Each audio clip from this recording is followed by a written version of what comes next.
The following featured presentation is part of the Skywalking Network.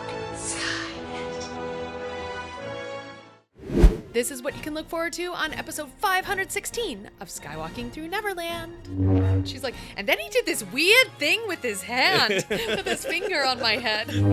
Anytime I see a cosplayer, which I used to, dressed as Kaz, I used to coin the phrase Kaz players. It's like Kaz was just here with us. So Christopher got the deleted scenes with Darth Vader and Niku. Well then, Mr. Xiono. There's so much poetry in what was written and how they played it, and it's so similar in our lives. Are you ready? Off to Neverland! Here we go! A long time ago, in a galaxy far, far away. To all who come to this happy place, welcome. Disneyland is your land. When I first made Star Wars, everybody in Hollywood said, well, this is a movie Disney should have made. You're more than just fans. You're family. Best day ever! Secrets love. It's about family, and that's what's so powerful about it. Hey. When you use a bird to write with, it's called tweeting. When we visit the world of Disney, we never grow old. It's a Peter Pan, Never Land that keeps us young in heart. This is Jedi Master Obi-Wan Kenobi, and you are skywalking through Neverland. I have a good feeling about this. Hey, Skywalkers! Do you have friends everywhere? Well, we're gonna need good friends to talk through the hardships we just experienced over the last 12 episodes of Andor, some of the best Star Wars ever.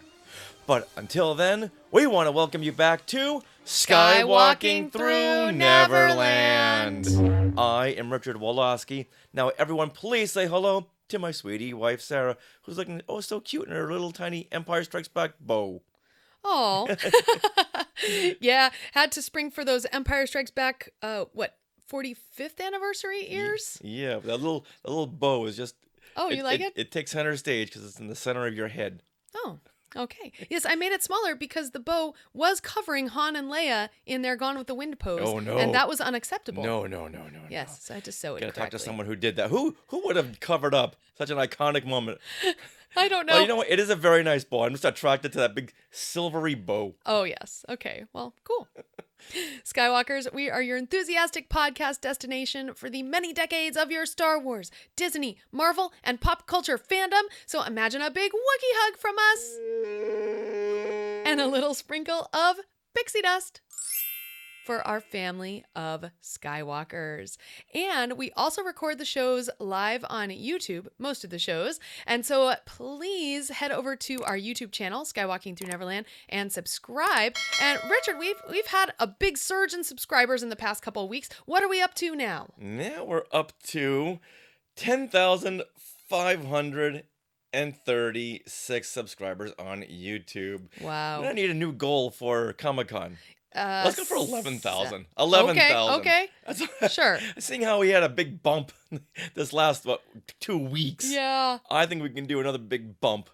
I think that would be great. What's going to cause this big bump? Maybe the Andor, this Andor episode. Yeah. In fact, we do have an evergreen Andor press conference on our channel, which was from last season. We talked with the production designer Luke Hull and the costume designer, and that video has gotten a lot of play in the past month on our channel, so we should promote that a little more. But it is an evergreen conversation because they talk about how they incorporate the story with their designs. Yes, let's keep on pushing that because we need 400 and yes, 464. Yes. 464 more. Okay? We can do it. We can do it. You can do it, Skywalkers. Well, on this episode, Christopher Sean, voice of Kazuda Xiono from Star Wars Resistance, joins us to help break down this last and final arc of Andor Season 2. Christopher will be signing at Boonta Eve Special Edition right before Rebel Scum Con this coming August near Dallas, Texas. And thank you so much to Spencer Jowitz for connecting us. And yes, there will be spoilers in our Andor discussion, so get ready for that. And yes, there will be spoilers. and speculation for another spin-off. The women of Star Wars. There's like 5 women. Oh my gosh. Amazing. 5 women and a baby. Oh. I love it. There you have well, it. I guess spoilers came out right Yeah. right out of the gate. Yeah. Oh my goodness. Yeah, someone called Ted Danson and Steve Guttenberg and Tom Selleck. There's another. Hold my beer. We got some 5 women coming in for you. Mm-hmm. Mm-hmm. Oh, I love it. There's such a small percentage of the audience that got my reference. Of course. Okay. 3 men and a baby. There you go. I watched. There's a large percentage of our audience. I think who would get that. You know what? That's a good question. Do people? That was a big movie in the late '80s, Huge. early '90s. Yep. But do people still know that movie? Jeff Caffrey's in this Sky Chat. Jeff, do you remember 3 men and a baby? Oh, see? 3 men, and a baby Cassian. There you go. 3 men. But in this case, it's 5 women and a baby yes, Cassian. you know what? I want to see that. I want a season 3 so bad. You don't have to call it Andor anymore because obviously Cassian's not going to return. But like, there's so many characters now that we love that we would love to follow, including Dedra. I really want to see where Dedra's story goes. Do we though? I do. Do we? I really do. Yeah, it's despair. I want to see all these Imperials just do the Callus move and like Callus from Star Wars Rebels and just defect. Say, you know what? I've had enough of this. That's why it's so sad that Cyril died. Yes. Because I really feel like out of all of them, he might have been defecting. Right. And Dedra could defect, but the other Imperials I was just thinking about, they didn't make it out of this arc. No.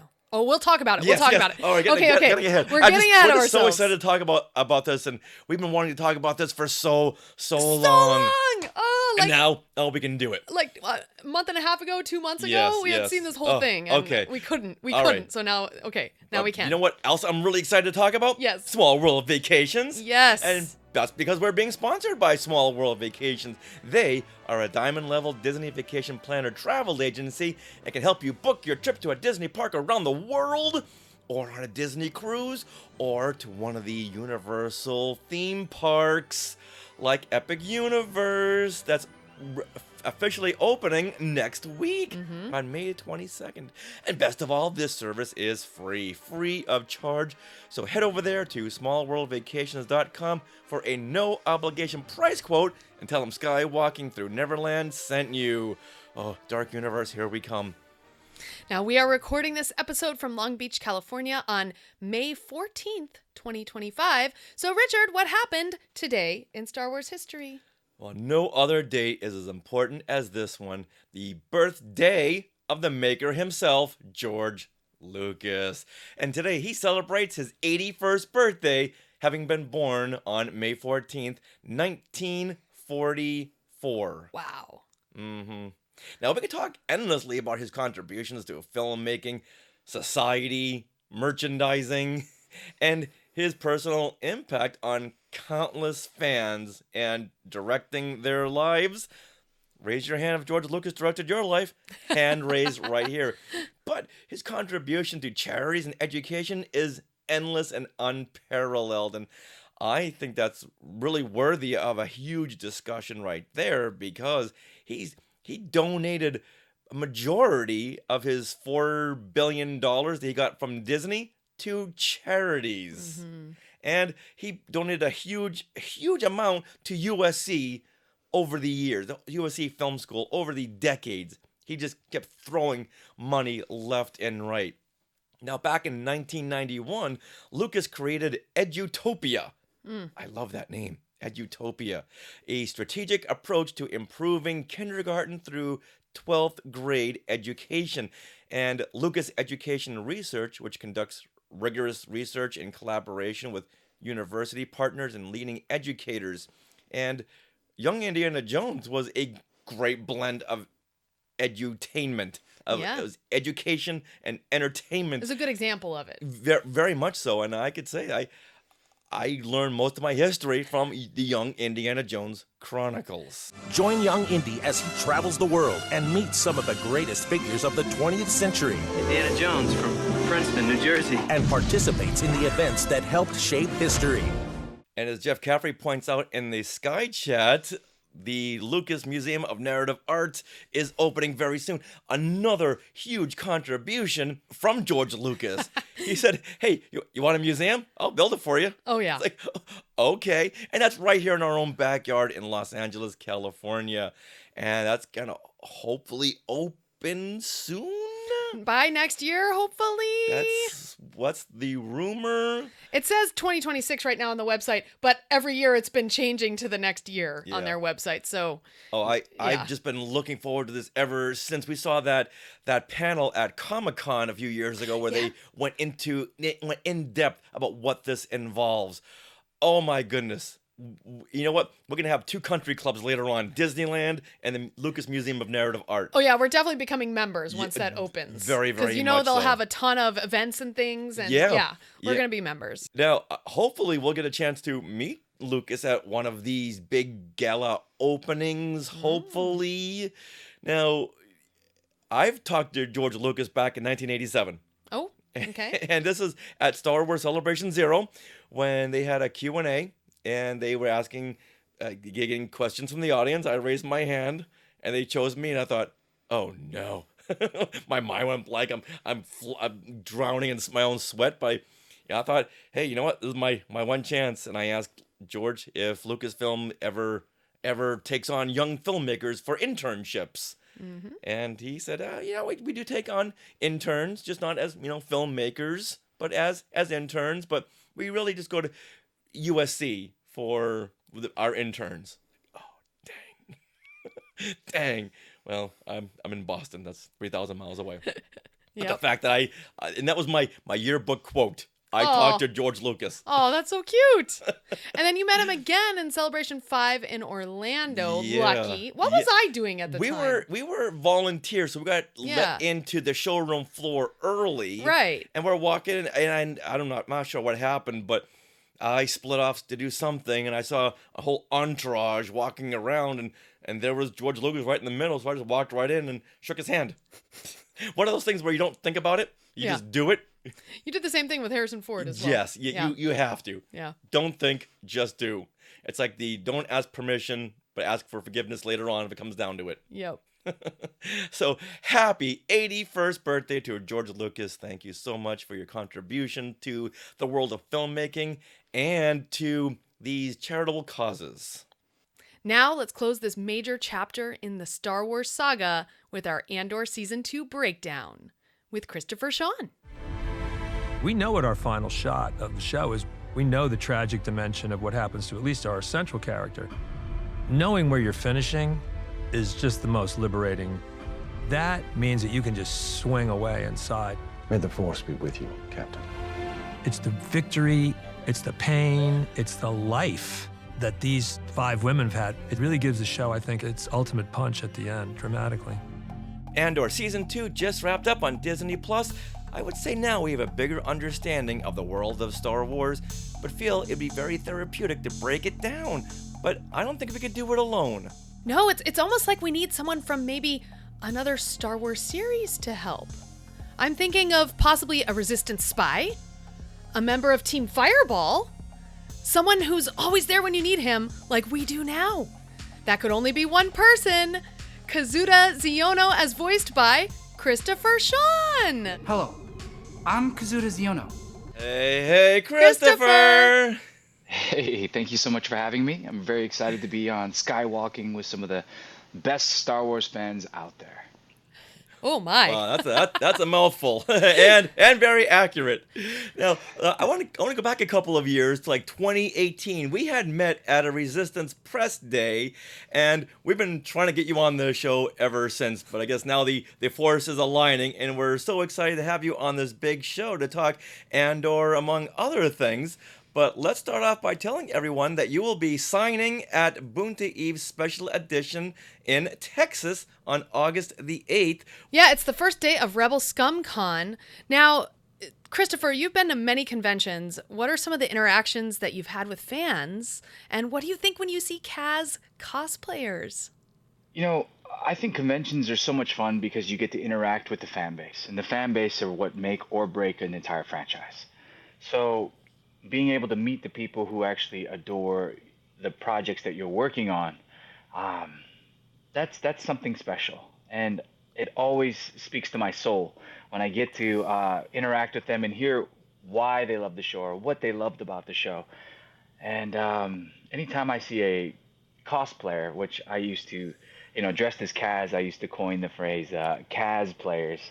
I would be elated because, how cool is it to see your character not only loved by myself, but loved by others? And that was pretty awesome.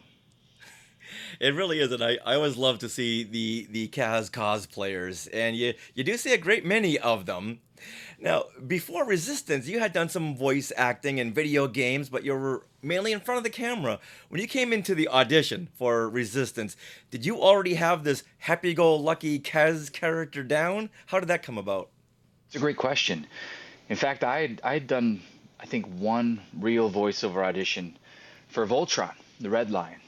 And I got to producers, and Steve Yoon booked it over me.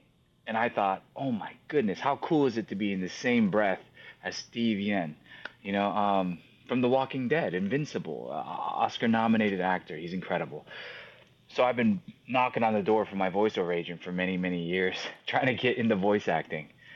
And that opportunity really provided that dam to open. And from there, Lucasfilm actually called and was interested in having me come in to audition for the role. So I had a general idea of what I wanted to do with the character. And when I went in, you've got your entire team there. You've got Justin Ridge and Brandon Auman and Athena Portillo and Mandy Munoz and Troy and Josh Rhimes. Anyway, so many wonderful names. And I walk into the room, and we were kind of coming up with ideas, and I said, I think I have something, let me try it. And I just raised my voice an octave. I was like, hey, how are you guys? So I think this is the idea of the character that I want to do. Just kind of staying positive and just living living on a whim, following my heart. And that was what they liked. Yeah. It's like Kaz was just here with us. Yeah, I've always seen Kaz as like the opposite side of Luke Skywalker. Lots of ambition, but whereas Luke is very doom and gloom in Star Wars, Kaz is just so positive and happy, and it's like, I know we can get this done. The odds may be against us, but you know what? We can do this. We'll bring us all together and let's do it. Well, you and Nico, Kaz and Nico. Oh. Yeah, Nico's so Nico's cute. Amazing. Yeah. Do you have a favorite Resistance episode? Like maybe where you got to really stretch your Kaz character? Honestly, I think the end of I think when Hosnian Prime was destroyed and Kaz watches his home planet just disappear. All of his memories, basically, it's taking away your home. So where's home for you now? And to think that everyone you loved, every memory you have is gone. And watching that moment, I just remember acting the moment, just taking it in, thinking, wow, this is so well written. This is what Star Wars is to me. Like tying in all canonical storylines, making it so devastating, and yet still fighting for hope. It was beautiful. Well, it's really about found family as well. Kaz loses his real family, Hosnian Prime, but he has a found family there on the base. Yeah, and as you're saying that, my mind went to the devastation of Los Angeles these last couple of months with the fires and people watching their homes just disintegrate. So as you're saying that, it's like, oh, how art imitates life and life imitates art. I don't want to bring this down. Well, no, but you can learn from art too. Oh, very much so. Oh, yeah. Everyone, yeah. Like in Los Angeles, the people of Hosnian Prime pick themselves back up. It's like, okay, we're not gonna let the Empire, the First Order, bring us down. We're gonna fight back. We're gonna bring ourselves up to where we once were. They're not gonna win. We are. Now, as you can tell, we're big Resistance fans. Whenever we see something that's sold for Resistance, like Yeah, the Gorg puppet that was sold at Celebration. Oh yeah, one of them. 2019. It's like, okay, we want to get this just because we want to support anything having to do with Resistance, because this is such a great show. I recently did a whole rewatch when I was writing my book today in Star Wars history, so I can encapsulate all of the shows in a synopsis, and I'm watching this series going, wow, this animation, this needs to be seen up on the big screen. And just the voice acting is phenomenal, because it's not just saying lines. You watch some of the old Filmation series of the 70s and 80s, and you can tell those actors have got no idea what they're reading. They're just reading the lines as is, but there's so much intention. There's so much character in what you do, and all the actors for Resistance. It was a really, really powerful show. I know it really started off for young kids, but I think over time it really blossomed, just like Star Wars Rebels or even Clone Wars. It blossomed into something that was made for the older generation. You know, when you see a whole world being devastated, yeah, that's something that goes another age bracket. Right. You know, there's a misconception that art and animation is just for children. It's not. Animation is a medium for all ages. And I think they did such a wonderful job, as you were talking about the art style. Amy Beth Christensen, amazing. Again, the storyline, the depth of all the characters, and the more that you expand upon the canonical Star Wars story, it's truly fun to see how they incorporate characters like Joe Manganiello's character, Axel, who's this big minotaur, right? Like, or centaur. I'm sorry, centaur, right? It was like they're just amazing characters, amazing worlds, and you kind of get to see the galaxy far, far away, more galaxies further away and closer. You're starting to understand so many more beings. It's beautiful. After season 1, it got picked up for season 2. How did you evolve the character of Kaz? Because he did some major growing after seeing Hosnian Prime being blown up, and now he's with the Resistance. He's refusing his dad's help. So you really had to have Kaz grow to a bigger, more developed character. It's a great question. Man, you guys are good. You know, when season 1 ended, it was devastation. It was found family. There's no going back now. The ships are burned, right? Let's focus on moving forward. There was an additional layer that shook Kaz to the core, which was lovely to implement into season 2, because now he's more worldly. He's more experienced. However, he's still youthful and vibrant and optimistic. So now I get to juggle both of these levels, these layers. I get to be more well-rounded character, and that's kind of what any actor hopes for. And it's not often that you get these opportunities to portray these well-rounded, multi-layered, in-depth characters that Star Wars provides to their talent. Yeah, that live on. Yeah. Do you have any favorite episode of season 2? Oh my goodness. I know it's been a while ago. Yeah. So many great ones. Well, I was going to say, why don't we jog our memories? Like, Richard, do you have a favorite episode? I have so many. When we just rewatched the season 1 and 2, just so many great memories came back of watching it for the first time and seeing this all new Star Wars and seeing these new characters that didn't have anything to do with the Jedi.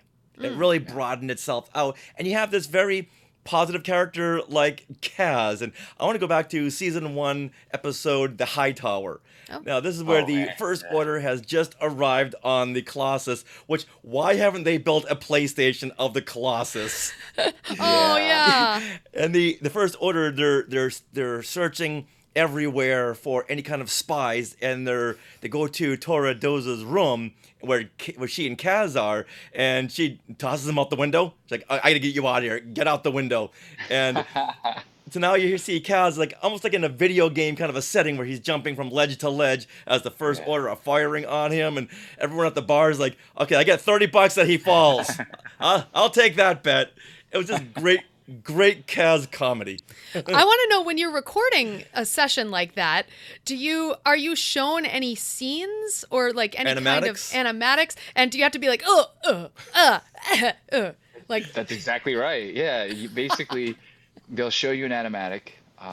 If you're lucky, in Star Wars case, they were like, okay, here's the scene. So you watch the scene, you get an idea of what's happening, and then they go, and then they allow you to either just kind of voice act every moment, and or what I like to do is called chasing the scene.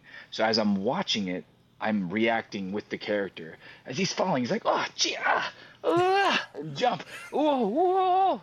Like, so I'm acting with the character as it's happening. So I'm breathing life into the character in those moments. That must be so much easier than just going, okay, in this scene, Kaz is going to fall twice and slip 3 times and then bump into a wall. Ready? Okay, Christopher, go. No, we do that too, though. We do that a lot also. In fact, like, they say, okay, we're going to need some walla, and we're going to need some moments where I can't remember the name of it with a word at the moment, but okay, you're going to scream. Now shorten the scream. Now elongate the scream. So you don't really know where it's at. So sometimes you're in the dark, other times you get to chase a scene, and there's always like it's always a little bit of in between. And depending on the project, you have more opportunity to see the animation. But Star Wars they put that together so fast. There was a high turnaround, and it was so impressive what they did with such a small team. Wow. So somewhere there's a hard drive out there of you going, ah, hoo, hee, ah, ouch, ouch, Tam, look out. Nico, what are you talking about? Sarah, that's great. What's one of your favorite episodes? I would say I really loved Signal from Sector 6, which is where Poe and Kaz, they investigate as a distress signal, and then they run into not only pirates, but they run into Kowakian monkey lizards. And the monkey ape. That must have been a fun one to be like, oh, okay, there's an ape right in front of you. What is your response? Honestly, that was amazing because, Star Wars, Athena Portillo, Vice President Lucasfilm Animation, she came to me and she said, hey, are you interested in working with Oscar Isaac, Poe Dameron? And I was like, no, not at all. Of course. You're like, what are you talking about? Like, this is amazing. So she was like, okay, we're going to fly you to New York, because he's performing Hamlet off-Broadway. And, we'll see how many episodes we can knock out. So the goal for me was to get into the room. I flew out there. I watched him perform. I was blown away. I was already a huge fan of him prior. But, after watching him, I was just like, okay, I got to be on my A game. I got to be ready. So I show up an hour early in the morning, super early in the morning, after I'd watched him perform. Just to try to welcome him, and I walk in, and he's already sipping tea. He's like, hey, man, love what you did with the character. Great work. And I was like, what the heck? Don't worry, you're on the right track, kid. You're doing great. I appreciate you coming all the way out here to talk with me. And then I remember them saying, Oscar's performing five shows a week, sometimes twice a day. And they actually had to cancel some shows because he was getting steroid shots in his throat. He was really putting himself through the ringer. He was sacrificing himself for this performance off Broadway. So we were saying maybe we hope to get one episode. So my only goal was, let's make sure he has a good time with the limited amount of time we have for him. And we started working together, and I wasn't just allowing him to kind of take the scene over. I was challenging him. And I think that's what creates the most fun in scenes, is when you're working with another actor and they go, hey, you don't do that, and typically you go, oh, okay, my fault, yeah. It's easy to kind of follow that. But if I go, oh, okay, yeah, my fault, and I start challenging in a way where they're like, hey, what do you, then it becomes this like tennis match where we're actually trying to not hit the ball to each other, but challenging each other. And it becomes this fun volley of scenes where you don't know where it's going to go. And then, I think we had shot 3 or 4 episodes, and by the end of 3 or 4 episodes, he was like, that was a lot of fun. And we did the whole shows that he was slated for, which was amazing, and it worked out great, and everyone was like, the chemistry was awesome. And then I got to see the Kowakian monkeys jumping and pulling Kaz's hair, and Poe looking super cool fighting the huge ape. It was like the coolest, moment for our family. Wow. Love hearing those stories. Yeah, I love that you got to record together in the room. I think Star Wars makes a point of doing that for voice actors, and it really helps with the chemistry. So that's awesome. What a great story you have. Thank you. Do you keep up with much Star Wars fandom? I know you're an extremely busy actor. You're always doing something. Limited. Let's just say very, very limited. I was excited because when you spoke with me and you raised interest in Andor, I thought, okay, well, now's my time to start sitting down and really watching. And I got into Andor and I watched and I was blown away how incredible the story is. And I don't know if we're segueing into that now. However, if we are. We can be, yeah. I'm excited to talk about it. I thought everybody did a wonderful job. Okay. Yeah, that's a nice segue. And I can tell you do a lot of talk to text. Because you throw in a lot of commas. And then I did this, comma. And we did the same thing. It's like, hey, Sarah, question mark. It's like, wait a minute, I'm not talking to text. I don't know if you knew that you did that. Oh, I was just doing that in the moment. I didn't realize. You'll throw in punctuation. Which is funny. Nice. Well, you did a great segue. So let's start our Andor discussion now on the finale 3 episodes of season 2 that will bring this series to a close. And yes, there will be spoilers. Attention Skywalkers. Spoilers ahead. Warning. Attention Skywalkers. Spoilers ahead. Warning. Spoilers ahead. Spoilers ahead. Did we see that you had your own Gorg right there? That's my dog, yeah. Aww. That's my little baby. Awesome. Yeah, she just kind of hangs out. She just Miss Moneypenny. Aww. Yeah, she's 8 years old now, so yeah, the Gorg. Right, baby? That's sweet. All right, Sarah, go ahead and give a summary of episode 10, Make It Stop. Okay, this one begins 1 year before the Battle of Yavin, and ISB agent Lonnie Young reveals to Luthen Rael that the Emperor's energy project was really a cover for the new superweapon, the Death Star. Luthen hears everything he needs and now has no more use for Lonnie, who does not see the end of the day.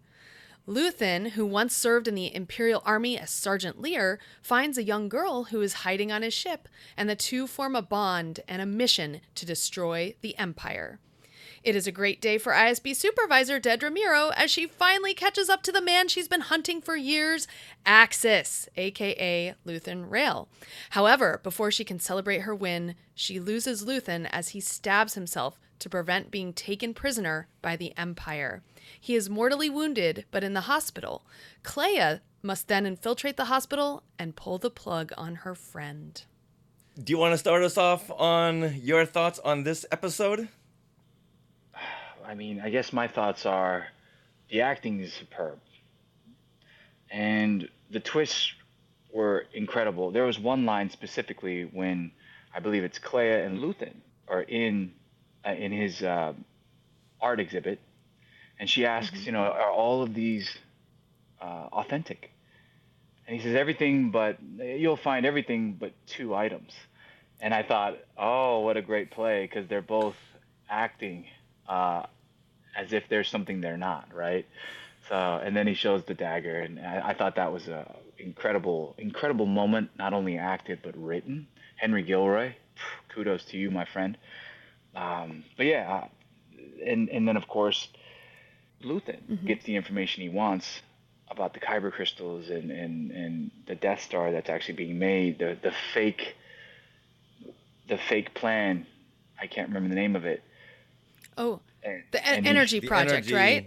Yeah. The energy program. So the energy program's fake, and he's like, tell me more. Tell me everything I need to know quickly. We can't play games. And then he's like, shoots him. On. He's got what he needs, moving on. He's getting rid of all the evidence, and then that moment happens. Yeah. Yeah, as soon as Luthen told Lonnie about Yavin, I thought, oh, wait a minute, you just gave up the secret rebel base to an ISB agent? Yeah, Lonnie, you're not going to see the end of this day. Oh. Yeah, it was sad because he has a family. Yeah, but outside of that, he's playing for the wrong side. Yeah, like he keeps mentioning he's got a wife and a daughter. It's like, Yeah. oh, Luthen, don't do it, Luthen. Yeah. But he has to protect the rebellion at all costs. Yeah, and the galaxy. Yeah, and the galaxy. Yeah.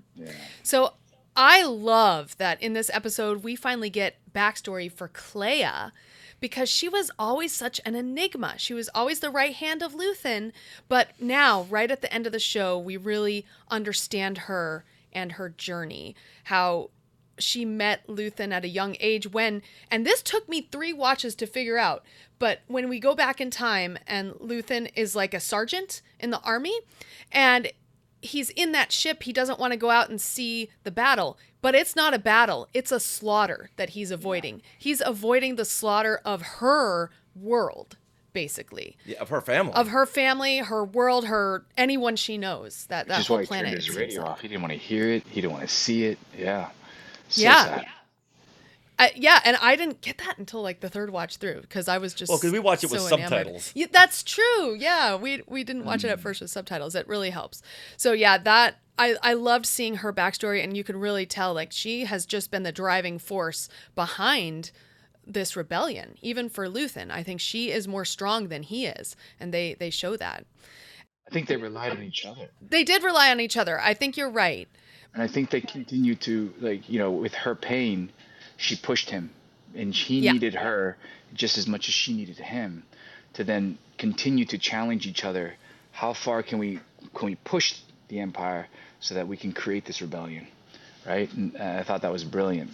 Absolutely. Yeah, perfect. Now, sidebar. Sorry, I don't mean to cut you off. I love what you're saying. What do you think of the young actress April V. Woods who played the young Clea? She was 12 when she did this. Oh? Okay. And she just seemed so seasoned. Even at this point, she only had like 3 years of credits, and she did a lot of stuff, but she just seemed so in the moment, so seasoned. So as an actor, what did you get from her? She was truly living. You know, there's actors that act. That's, as you were saying, they just read lines, and then there are actors who live the lines. And she's got subtext in her mind. She's living. She's seeing the moments as she's saying it. She's controlling Luthen with her dialogue. Like at 12, are you kidding me? Like she was so powerful, and every time the camera was on her, it was so difficult not to just be entrapped with her performances. She's very good. Yeah. Yeah, especially when she's watching those people, especially that young kid being walked down to the firing range. Oh. Oof, and just her look of disgust, of horror, horror and empathy, because she knows that could have been her not too long ago. So she knows exactly what they're going through. And this kid is only like a couple of years older than she is, and that's her turning point to like, okay, enough of this, whatever we're just doing, going through the galaxy, me and Luthen, and trying to hustle a couple of bucks. We gotta now do it. We gotta now form our own little cell and oppose this empire. They can't keep on going as they are. But like Christopher said, that she's lucky that she has Luthen, because she would probably just go out there and like yell at the first officer she saw. But because of Luthen, he holds her back and say, you bank that anger until you're ready. And we're going to lose and lose and lose until we win. And that, oh my God. As we see, that's not too healthy, but but it works in building a rebellion. When it comes to fighting fascists, yeah. And that brings me to my second point, which is a big through line for these last 3 episodes and the series. And that is that the path of both the Imperials and the Rebels really align. And we were watching the live stream where Tony Gilroy was doing the Q&A just this past week. And in the live stream, he said that fascism and war destroy not just the oppressed, but also the oppressor. And so I feel like you really see that in these episodes. We saw that in previous weeks that both Luthen and the ISB were struggling to keep up with just the enormous workload. Like the ISB was struggling with the intake of all these prisoners, right? And you know, Luthen is struggling to keep up, and now both groups are in jeopardy as they clash. So crazy. There has to be a balance between control and chaos. If you're going to be a fascist, then there has to be some sort of balance. You cannot continue to push, or soon enough you will smash, you will destroy.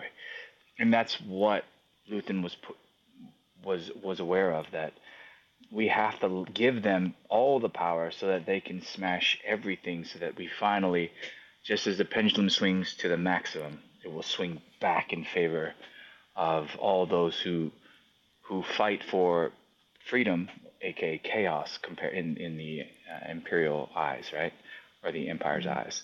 So I just loved that. There's so much poetry in what was written and how they played it, and so similar in our lives. Yeah, I know. Now, for me, after that Gorman massacre from the last arc, it was hard to imagine how they were going to follow that up. There's one more arc. What are they going to do next? And they do that by heating the emotional beats as we start losing characters. And we never know when we're going to start losing a character. And that, to me, kept me on the edge of my seat because you never knew what was going to happen. And the high point is that Tony Gilroy took time to flash back to Clea's backstory. You wouldn't think at such a point in the story they're going to stop and go to a backstory. With so much story going on, how could you do that? But it really helped in knowing who Clea was, because moving forward, this is really a lot of Clea's story, and how could we really feel for her if we don't really know who she is, and how Luthen builds up her vendetta against the Empire that needs to really run deep. And as we know, because the Empire slaughtered her family, so she's in deeper, I would say, than Luthen. Luthen really wants to do away with this Empire, having been on the front lines and seeing what they did, but Clea goes one step further, and she knows what they did because she doesn't have a family because of it.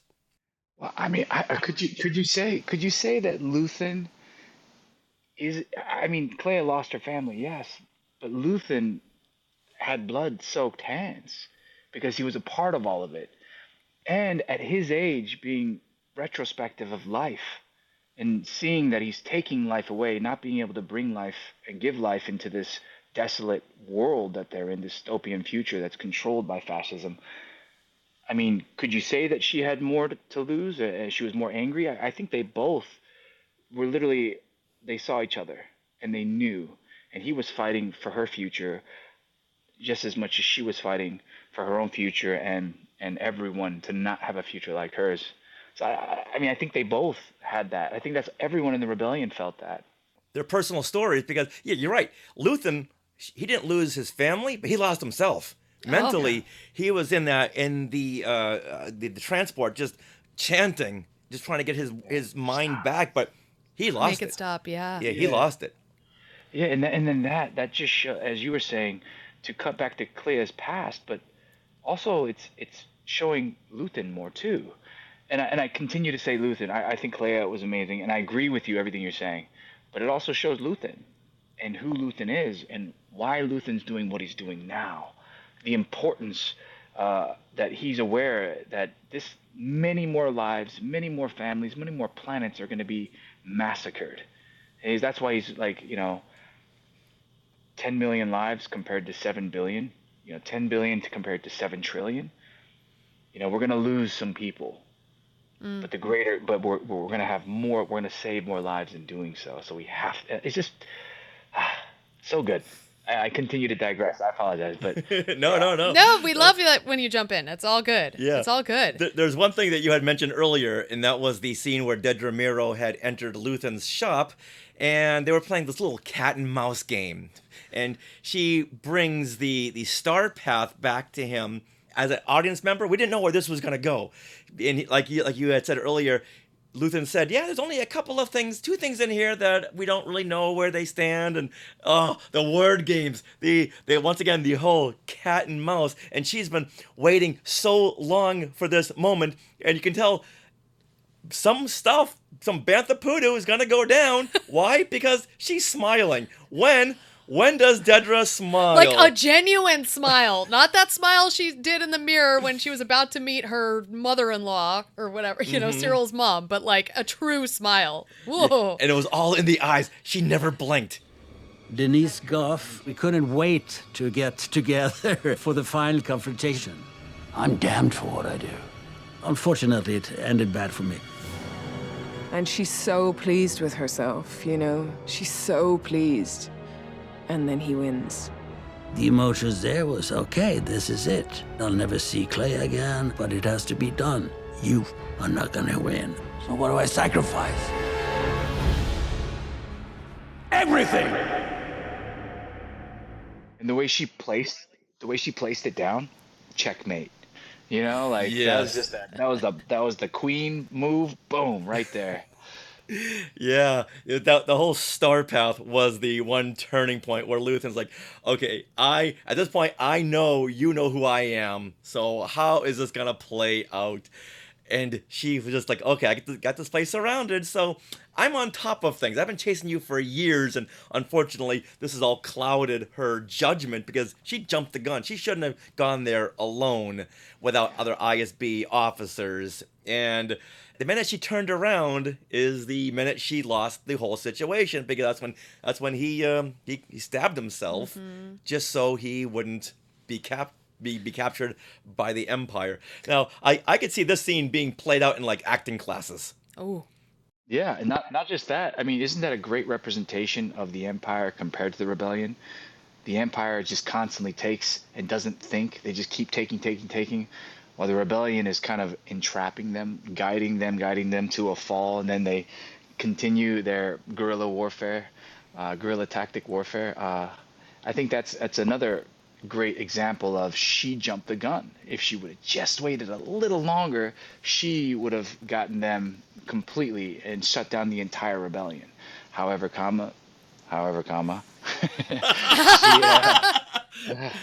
she screwed up, and they were always one step ahead. Even when they fell behind, they were still steps ahead. Yeah.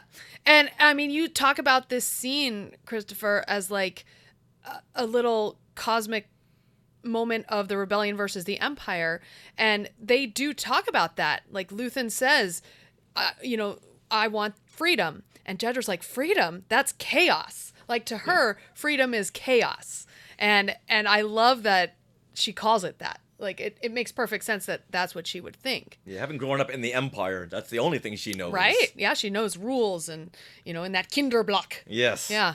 And that's just it. It's sorry. It just goes back to that idea of, again, the balance of chaos and the balance of control, right? They want control, while you want so much chaos. So it's freedom equates to chaos. But if I were to have an animal and I put them in a cage, how long? I mean, that's control. But if I let them kind of roam free and be themselves, they can then be themselves. Be more of themselves and be happier rather than be stuck and controlled and then be more feral. So there's that. It's got to be that balance. And it's just great to show. I can continue to go back to that same that sideline, but it's great to show that too much freedom can be a bad thing and too much control can be a bad thing. There's always has to be a balance. This is why there's Jedi and Sith. You have to have that balance. It's like raising kids. Too much freedom, too much control. Yeah. Exactly. What a fine line there. Mm-hmm. Now, the rewatching this, when we had seen Clea and Luthen talk about the different things like the Death Star, like Scarif and Gillen Erso, you see them on the stairs. And while rewatching it, it's like, oh, this is the last time they're ever going to see each other again. Because the next time she sees him, she has got to pull the plug. Now, why did you think that she would have to kill Luthen? Christopher, what's your viewpoint on that? Why do you think Clea had to pull the plug on Luthen at the hospital? After getting to the 27th floor and realizing there's no way to get him out. Right, and she stepped in that room and she closed the blinds, and that was it. This is her last moment with him. It was, I don't know whether she made the decision. I think it was all kind of on spontaneity. It was kind of, I'm gonna get in there, I'm gonna get him out, we're gonna go, like we're gonna continue doing what we're doing. And then when she got in there and she started to see just that there was no way in reality she was gonna be able to get him out of there, well, no loose ends. Just like Luthen was thinking about Cassian Andor in season 1, no loose ends. So she had to tie that knot. Yeah, you know what? I never thought about that. I never thought about her going up there not knowing what she has to do. And one possibility, one option is to get him out of there. But like you said, when she gets that 27th floor and she sees the security, she knows there's nothing she can do. And I'm sure they've had discussions about this. If I'm ever being held captive and you have the chance to pull the plug per se, you have to do it. And I think she also knows that she wants to save him from torture. Right. Because if they do suture him back up and he does become healthy again, they're going to torture the information out of him, and she doesn't want him to have to go through that. And he doesn't want that. He killed himself so that wouldn't happen. Right. Basically. It just didn't work as fast as he wanted it to. Yeah. Yeah. Yeah, I think that moment of realization when she's in the room and she sees him, and of course there's always that hope, maybe I can get you out with all of, rule number 1, always have a backup plan, right? So she created that backup plan by exploding the vehicles out front, and that was not only the plan to get in, but that was also her plan of escape. But seeing him there, she's half his size. There's no way she's going to carry him out of there, especially with how guarded it was. I think there was a glimpse of hope. It was taken away in that moment. So it was a full realization of saying goodbye. Beautiful, absolutely beautiful. I'll have to watch again because, I didn't think about it that way either. But that's a great take on that. All right, now let's move on to the next episode, episode 11, Who Else Knows?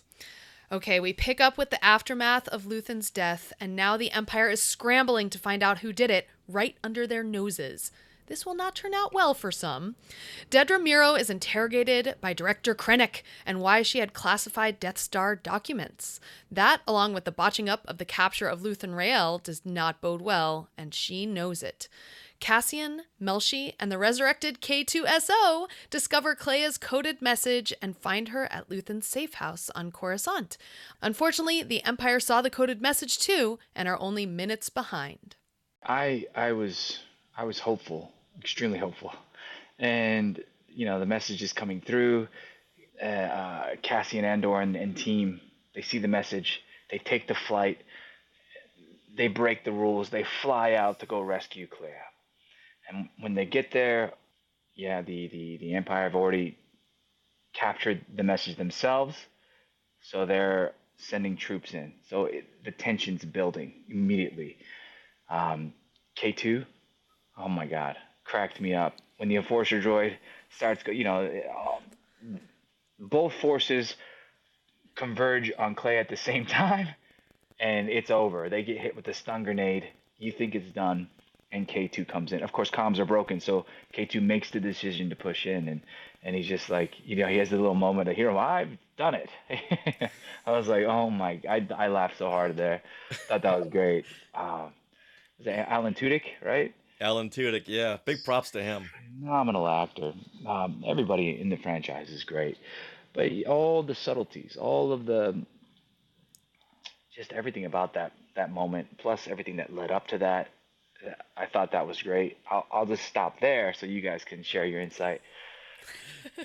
All right, well, you want to go ahead first, okay. Richard. Now, I keep referring to the Gorman Massacre because how do you top that? And that gave us a burst of intense action, whereas this arc slowly but powerfully gives us intense action. And each of these episodes so far are giving us galaxy-altering plot points. And so far, the man responsible for building the Rebel Alliance has to commit suicide. The Empire is falling within itself, and now the small band of rebels has to get back to the Yavin base. It's just such a race against the time, race against the clock, and it's just so intense. And meanwhile, you're like, okay, who are we gonna lose in this scene? And oh no, I don't want to watch this because we're gonna lose someone, and I don't want to lose anyone else. This episode with the Empire converging on the safe house, it's like, how can they get out of here? There's no way for them to get out of here. It was some of the greatest, I would say, intense. Like even Alfred Hitchcock would be like, Wow, the intensity! I couldn't even do this. Yeah, give me a little applause. Oh, funny. And those are big words. Equating this with Alfred Hitchcock's work, well, it's rightfully so. Absolutely. Well, it's funny, you guys are both talking about this intense scene, which, yes, it is very intense, but, like, I really love the scenes surrounding it. Like, when Krennic goes down to the basement and interrogates Dedra. And also when Krennic and Partagaz... Yeah. Oh, yes, with the weird point on the head. I love listening to actress Denise Goff talk about that moment. She's like, and then he did this weird thing with his hand, with his finger on my head. She didn't know what was coming. I loved how at the end of the scene he grabs her head and talks past her and says, "We're gonna do it without you." That is so intimidating, and that's so like traumatic. Like, what a great scene they both played there. You know, her to still try and maintain her composure while this guy's, like, verbally assaulting her and picking her apart, you know? Someone she's supposed to be on the same side with. It was crazy. It's taking her head and just throwing it away. He just throws her away. Well, what's interesting about that is it a bit mirrors the scene with her and Cyril in the Gorman Massacre arc, where he finally confronts her in the office and said, "What are we doing here?" And he like grabs her neck. He grabs her throat, getting the info out of her. So it's, wow. It's like she only responds to more pressure. Yes. Really. All right. Kids, do not join the Empire. Yeah, but it also shows how physical they are, right? They control by physical dominance, whether it's physicality, army, or Sith Force. Yeah, absolutely. And it goes back to Darth Vader choking Captain Antilles on the blockade runner in Star Wars. Yeah, they do it by physical force. Yeah. Whenever someone's got to resort to physical violence, you know that's all they have left. They don't have any other way than just to physically harm someone because they just can't think it through. Yeah, it's always those villains who talk you into submission or death. And it's the fear of being dominated, the fear of being hurt, compared to Jedi ways, communication and transparency. While this is manipulation, fear, and just forms of abuse. Right. Yeah, again, going back to A New Hope. Fear will keep the local systems in line. Yes. Fear of this new battle station. Yeah. Okay, I have a big question for all of you guys. What do we make of in this scene with Krennic and Dedra, what do we make of the framing of Krennic behind Dedra in the interrogation chamber with the top half of his head cut out of the frame, so you only see his mouth, and he's like right behind Dedra? What do you think that says about this? Brilliance. That is, you don't need a face. He's not the face of the Empire. He is the Empire. He's the representation, the fearful looming shadow behind you that controls everything. That's to me, that was exactly that. You know, you are in a room where you think, again, you're in a room where everything, your mind's racing, and you don't even know what's behind you, the power, the danger that's there. You just hear it, and you feel it, and then you're thrown away because you're nothing. You're an ant in this kingdom. And you can be smushed. It was beautiful. I think for me, it's all taken through Dedra's point of view, and that's her way of saying he doesn't see what I see. He doesn't see the whole bigger point of view. And I've been chasing this guy for years. This is right or wrong. This is why I ambushed him on this day without really notifying anyone else, because I had to do what I had to do. She's been fighting with the other ISB agents to get ahead. And this is what she had to do. She had to get in there, and if she came back with Axis all imprisoned, they would have said, "Hey, good job there, Dedra." So she wanted that acknowledgement. So I think that was her way of saying in the framing that he doesn't get what I see.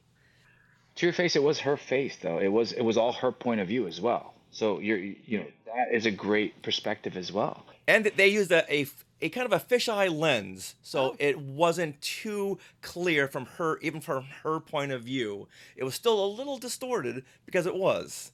Everything within the Empire is all distorted. Wow. Now, I love that we got such different reads on the scene, and to me, watching it first, I felt like, all she's hearing is what he's saying. She's not seeing him, so we only see his mouth and things like that. Like, it's her read on the scene kind of what you said, but I love what you brought to that scene, Chris. Wow. Dissecting dichotomy of a scene. I love it. Now, is there a standout character from this episode, Chris? I'd say Niku. Niku probably did it. No, I'm kidding. Wait a minute. Were we watching the right show? That Nick toe is everywhere. No, I think, man, that was it was incredible. The senator, I think she's brilliant in every scene she does. Her stillness, her power, her stoicism, and yet there's so much to it. Clea, I cannot remember the name of the blonde lady who helped. Val. What was that relationship? Oh, they are cousins. Yes. But there's Vel and Clea, and they were both working for Luthen, and each one of them wanted to get higher than the other one. It's like when you have siblings, and your parents are like, hey, I wonder which one I like better. Each one is just trying to get over the other one. Yeah. So that was a lovely moment there, to kind of close that storyline out, but not close, but close out wherever they are. Chapter. In this, right? Yeah, the chapter. And Cassian Andor, that final walk in showing every single person, that was awesome. Had standout characters. Even showing Forrest Whitaker, I can't remember his character's name, living in the caves. Yeah, they're living in the caves, and the way he shows that the manipulation and mistrust, right? Oh, you guys are the ones that, it's you, not them. And that's the way the Empire controls, is by breaking facts. When you don't know what's fact or fiction, then you don't know who to trust anymore. And when you don't know who to trust, that's when people start separating and fingers start pointing and chaos continues, right? So it's easier divide and conquer. It's so much easier. So it was nice to see him really be stubborn. I mean, he's a phenomenal actor. Everybody stayed in their lane and stayed the course of their character, which we all know leads to Rogue One, which is incredible. And I loved how they introduced Darth Vader. I don't know if you guys saw him. I'm just kidding. They didn't. Oh, so Christopher got the deleted scenes with Darth Vader and Niku. Well then, Mr. Xiono. Now, for me, I'm going to say Hirt. And he was the ISB agent who was once Dedra's assistant in the last season. And now he is a full-on ISB agent. He was really hard working, and now he's smug, and he'll throw his mentor Dedra underneath the bus just so he doesn't get pulled down with her. And I'm sure he sees what's going on. He sees that she's slipping, and he's everywhere. He overhears people talking and how she is just overstepping her boundaries and just slipping as an ISB agent, which you should never ever do. And as we go on, this is the guy that I used to love, but now I hate him. I hate this guy. He's the guy I just love to hate, this Imperial scum. Yeah, it was very heartbreaking because I really, really liked him the last season. Mm-hmm. But now I don't like when people just turn on other people. I'm very big into loyalty. When someone turns their back on someone and throws them under the bus, that just does it for me. Mm. Yeah, I feel like my standout character, at least in this episode, this arc, I would say, is Partagaz. And he's the head of the ISB at this point, this ISB supervisor. And even though he's on the wrong side, I really feel that he is a great leader and mentor. He's demonstrated his willingness to listen to any good idea, no matter who it comes from. He kind of gave Dedra a chance and mentors her. And he just seems like a cool boss. Right? Mm-hmm. I think he's great. And he's very 70s hair. Oh. Yeah. Somebody's turning to the dark side. Yeah. And he's very intelligent. So he really knows before his ISB minions do, including Hirt, that if this mission goes badly, so does his career. As Krennic says, the ISB death march. I think you're right. And they have to show that there is great leadership, because people are going to fight at the lower levels, all to be noticed, to be seen. However, when you're in that position of power, to get to that position of power that the Empire is, they needed great leaders. And so to show that there is great leadership still, even though there's fighting amongst the lower levels, this is why they are so powerful, because they are intelligent. They are willing to hear out things. So just because they're fighting for the wrong side, but you're right. There's still good leadership and mentorship. Yeah, and I think most of them they were brought up with the Republic from the prequels. Oh, right. So that is where their training comes in. Unfortunately, they were just manipulated like the Jedi to believing that the Emperor just wants order. He wants peace for the galaxy, and they just can't see through that thinly veiled scheme of power. Right. And I mean, to jump ahead just a little bit in the next episode, Partagaz's arc, I mean, at one point, the camera is on Yavin, and you hear Nemik's manifesto. Tyranny requires constant effort. It breaks. It leaks. Authority is brittle. Oppression is the mask of fear. Just keeps spreading, doesn't it? And it's playing as we see different scenes, and then it cuts to Partagaz right before he decides to take himself out. Only someone in the Empire as open-minded as Partagaz could really take the time to listen to that and maybe take some of that in before he decides, I'm done. Yeah, it's like a little too late. Yeah. Beautiful. Also, it cuts into the art of war. Know thy enemy, And so it's very smart. Very, very smart. Yeah, and maybe he has heard the rumors of Darth Vader. If you do something wrong, you're not going to live to the end of the sentence. Yeah. Bad. Yeah. Now, I want to talk about this one last thing in this episode, the moment of levity.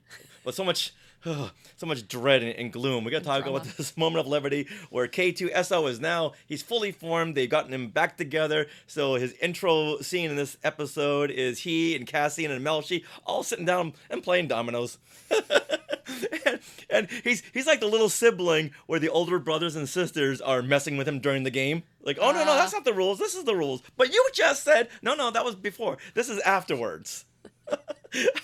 I just love that they're treating him like an actual being. They're messing with him, but that just means that they really care for him. Oh, yeah. It's so odd to see a droid sitting on the floor.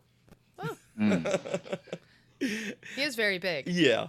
Just the whole relationship between humans and droids. Luke Skywalker and R2 and 3PO. Kaz with CB-23 and BB-8. Nice.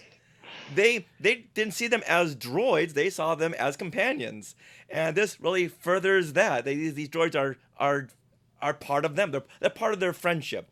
All right, with that, let's get into this final episode, episode 12, Jedha Kyber Urso. I keep jumping ahead. Sorry. I'm like, and then the final walk. No, don't worry about it. It's all about this episode. Yeah, just the excitement. It is. Cassian, Melshi, and Clea are cornered in the safe house. The Empire is bearing down, but the one thing they didn't count on was K2, who saves the day once again. He ambushes this Imperial task force from behind and kills Hirt, who he uses as a shield. Oh, that was great. Wow. A wounded Clea is brought to Yavin for medical help, although she has doubts that she will be welcomed with open arms, since she knows they didn't care for Luthen's methods. Questioning her place in the world, she reunites with Vel, who gives her the larger picture of her importance in the rebellion.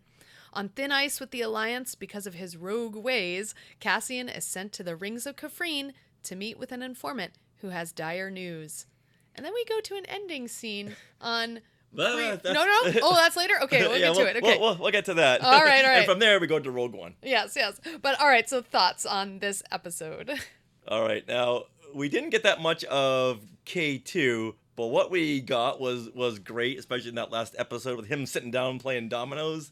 And once again, the relationship between humans and droids, I think, is unparalleled. And K2 almost plays the role like R2-D2 in the original trilogy, where R2's always there to save the day. Now, K2 is always here to save the day, the way he did on Jedha when Cassian said, "You stay in the ship."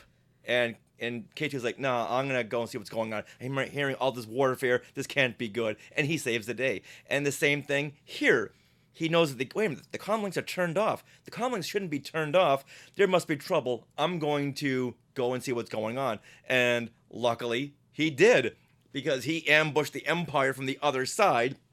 He kills Hirt and uses him as a dangling, creepy corpse. Oh my god, that was so... His face! As a shield.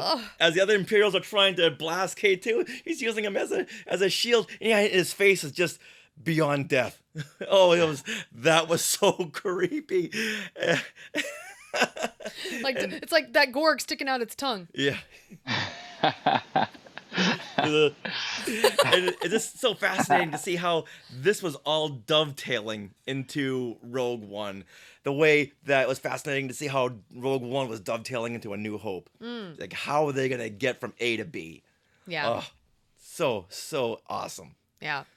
Now, Christopher, to your point, I had to change my notes around because I thought that whole ending scene where they escaped Yavin was in that previous episode. So it's not just you. Well, because it's one big giant story. It is. It's like a big movie. Yeah. Mm-hmm.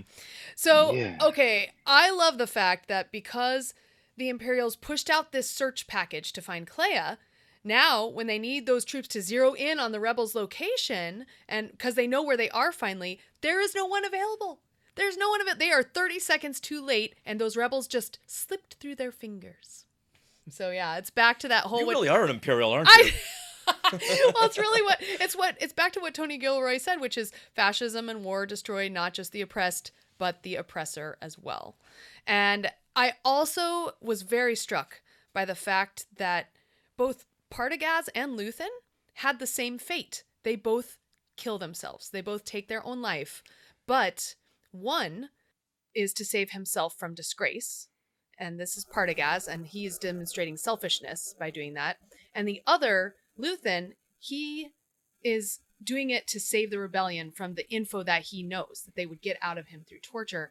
And so that is selflessness. And that's the whole battle of like the Jedi versus the Sith. Selfish versus selfless. And I love that this is demonstrated in the more grounded Star Wars show. Mm-hmm. I love what you say, though. I mean, that exactly is what you've said the entire show, is fascism kills both the oppressor and the oppressed. So they both died. That's it. There's your representation in the final episode of what they've been saying, this whole message through the whole show. And you've been saying through this podcast as well. That's amazing. Yeah.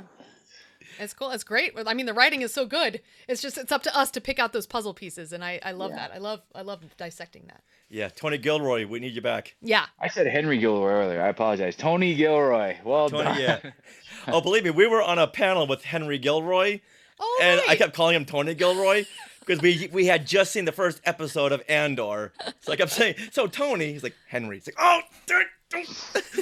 But 30 seconds later, okay, so Tony, what did you mean by Henry? Henry's like, Are they related?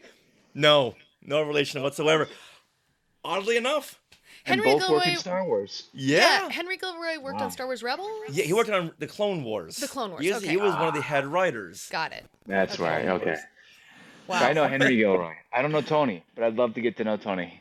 Yeah, he seems like a really cool guy. Yeah, I just want to sit down and say, Tony, let's go from the first frame of Andor Season 1. Yeah. Now, something you had said earlier when you were talking about Cassian going back, he was leaving Yavin, and he's passing by all these people, and he passes by that Force healer, and he gives her a little nod.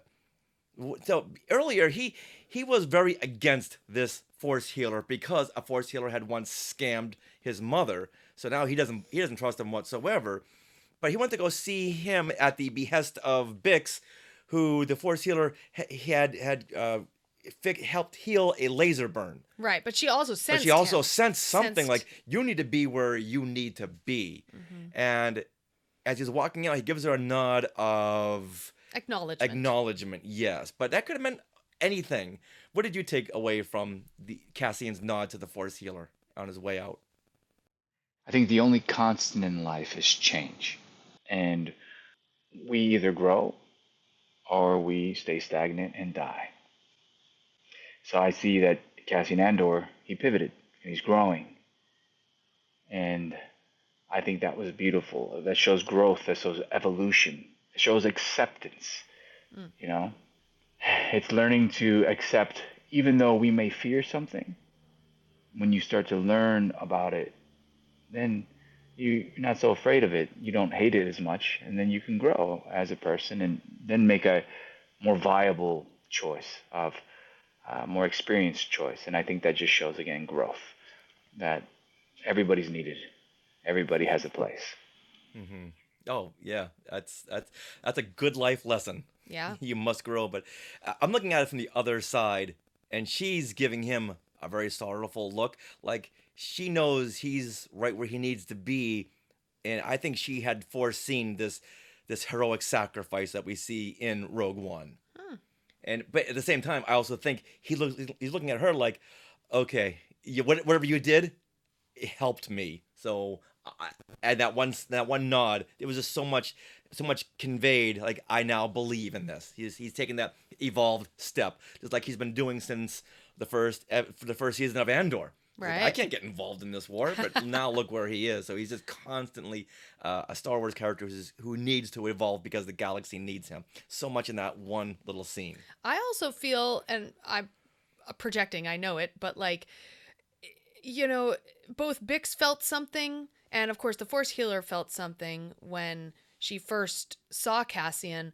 And at this point, I feel like Cassian, all these things he's carrying with him, all of a sudden he may feel a little of it too.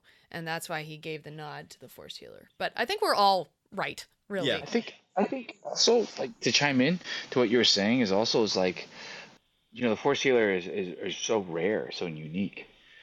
This is a world without Jedi, right? Like, this is like no one sees Jedi, no one sees the Force, no one's really there. It's just kind of, this is very realistic.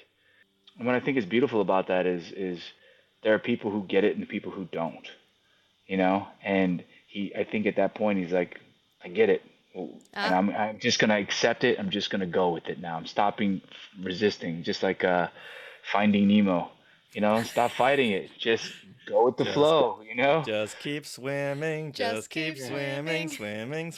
Yeah. I was thinking of the sea turtle. Remember, he's like Crush. He's like, just go with the flow, right? Where the current takes you, you can fight it, or you can just enjoy it and go with it. And I think that point, Andor is like, regardless of what happens, like, I know this is the right path now. And he's like, you were right the whole time, and I'm mature enough to accept that. Nice. Now, if you could fit Kaz into Andor, where would you put him? How would you see him in, let's say, in this final arc? You know, Kaz again was trained by Poe Dameron. In any way, Kaz would be right in the heart of it, right in the thick of it, doing everything that he can, not looking for a leadership position, much like Cassian Andor, but looking to just be a nexus, something that he can be there for everyone who needs him, regardless if it's too much, he'll do it. You know, he'll just say yes because he knows it's important. Everyone needs something, and he's going to be there, and he knows he can get it done. Yeah, nice. I wouldn't really call them reluctant heroes as much as the hero that they know inherently that the galaxy needs them, so that pushes them. As much as Andor wants to pull out and say, "I'm done." What's happened with me is just not. It's been luck, and whatever happened, I think my luck has run out, so I need to step away. But he just keeps getting pulled back in. And because he there's something in him that knows that the galaxy is needing him, especially at the very end when Tivik, that informant, only will speak to Cassian. It's like, okay, I want to get out, but it just keeps pulling me back in, and I know I have to be here. I think Kaz would be the same way. He would go down swinging. I would say not reluctant here. I would say underdog. He knows that the world is against him 100 to 1, but there are no other options. Burn the ships. Here we go. There's no backing out. There's nothing in. Even if I wanted to, I couldn't back out of this. It's just the Force or something pulling me forward to do what I have to do. Like as Force Healer said, you're gonna be where you have to be. Yeah. Boom. Now at the very end of all this, Christopher, were you satisfied with the very, very end of Andor season 2 and the whole Andor story? Yeah. I mean, I think they did such a wonderful job of everything going to help us, Obi-Wan. Your only hope. That little hologram that sets off the entire franchise, you know, and it builds the entire world. It sets the foundation that is Star Wars. what an incredible way of building upon that foundation and teaching the world, introducing the world to how the rebellion came to be, why the empire is what it is, and where it all started, right? Where it started to swing. And I was just fascinated. I loved it. So much symbolism and such great acting and storytelling. Again, here we go, doing my little applause. Yes. Well deserved. Somewhere out there, Alfred Hitchcock is giving Tony Gilroy another little applause. I of course I thought this was a brilliant season, a brilliant show, but I was very sad at the end because this is the end of the Andor story. How could this be? But that last shot was Bix Colleen holding baby Andor. Wow! Now there's a thread that I just know they won't leave dangling. So at some point we're gonna get an Andor Jr. show. Maybe they can tie in Andor's sister from the first season, which they never went back to, that storyline, and maybe he's gonna find her and they'll team up to join the rebellion. Oh, Andor's sister and Andor Jr. Disney Plus. Hello, where's my phone? Hello, Disney Plus. Well, I'm gonna say, so like this finale episode, as Cassian's walking, it cuts to a montage of all different characters that this show can follow now. There can be a season 3 easily. You've got Mon Mothma, you've got Bix and baby Andor, you've got Vel, you've got Clea, B2, even Dedra. Dedra, who's in, the prison, Narkina. And so, Tony Gilroy even stated at the end of the series that beyond sending Cassian off to Rogue One, this ending is really about these 5 women. And so I want to see the women of Andor season 3. Let's do this. About the women and baby Andor. Yeah. And B2. Yeah, we didn't mention B2. B2, he's down on Mina Rao, and he's made some little droid friends. Yeah. I think that would be so awesome. If you follow the timeline, like right from that moment, Luke Skywalker's an adult, right? Yes. And so he's an adult, and then we jump ahead to Daisy Ridley and Kylo Ren. Now he's a grandfather. What age would baby Andor be at that point entering the new Ryan Gosling franchise? Well, 35? let's say Luke is 19 in A New Hope, and this pretty much goes right into Rogue One and then into A New Hope. So let's say Luke is 65 in the sequels, so maybe he's 45. So yeah, he'd be like maybe 40 in the new films take place 5 years after Rise of Skywalker, so he's like 50 years old. Let's do it. Okay. There you go. We have a timeline. You got some gray hairs. Believe me, I have them. That's why I wear a hat. Awesome. All right, now before we wrap up, because I think we've just gone through every single beat of this last arc. So we know that you're going to be signing autographs at the Boonta Eve Special Edition in Texas on August the 8th, the first day of Rebel Scum Con. Yeah, anything Star Wars is always a blast because the fan base, they're so well knowledgeable of the franchise. So they come in and they teach me. I love to learn about the franchise. What did I miss? What Easter eggs did I not see?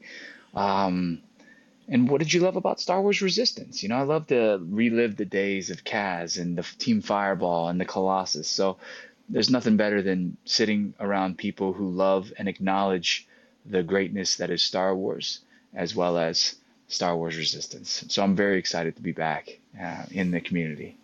And Awesome. a big hats off to Spencer Jawitz for putting all this together. He does so much for the Star Wars fan community. Big once again. Yeah. When the fans meet you, do they quote Kaz? What do they say? What do they talk to you about? Typically they go, "Who are you?" No, I'm kidding. No, they go, "Hey man, love the show." The Kaz scream is, they love the Kaz scream. Ah! They talk a lot about how their children were introduced to the Star Wars universe through Star Wars Resistance, and they're very thankful for that because it's such a fun children's show, which is also for adults, but it's so much fun and so colorful that it kept their attention, and it's allowed them to introduce them that way into the Star Wars universe. So now as they get older, they can watch all of it, and it's fun for the adults as well. So that's the common thread that I hear, and it's lovely.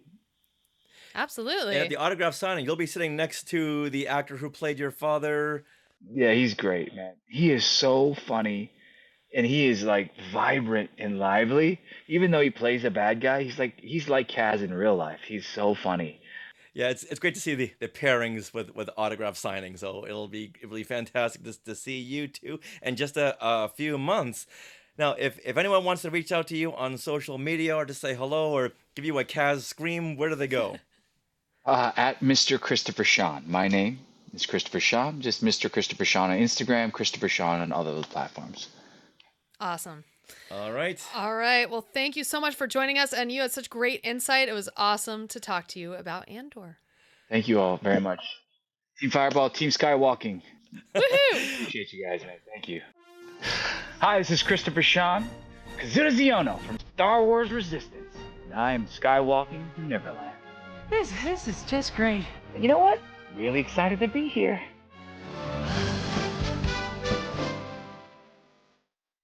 That wraps up episode 516 of Skywalking Through Neverland. We want to thank Christopher Sean for coming on the show and Spencer Jowitz for connecting us. Christopher will be signing at Boonta Eve Special Edition in Frisco, Texas on August 8th. And we want to thank all you Skywalkers who listen every week. And once again, please subscribe. We need 464 more subscribers to hit that next goal of 11,000. That's right, on our YouTube channel. You can also find us on our socials at Skywalking Pod. Now, do you have things that you want to share? Well, we do, which is why every Monday at 6 p.m. Pacific time, we go live on YouTube for Things We Want to Share. And we share what we've been doing that past week. Last week, we went through all of our Fan Fest nights where we went for our second time and had a blast with a big group of Skywalkers. The Skywalkers can come on if they want and share their experiences on whatever they're doing or share some collectibles. It's a bunch of fun. And then we round out the show with some Star Wars or pop culture trivia, which we'll be doing this Sunday, May the 18th at Comic-Con Revolution. We hope to see you there. We have 2 trivia panels. Yeah. Star Wars and pop culture, 12 o'clock and 2:45 p.m. So excited.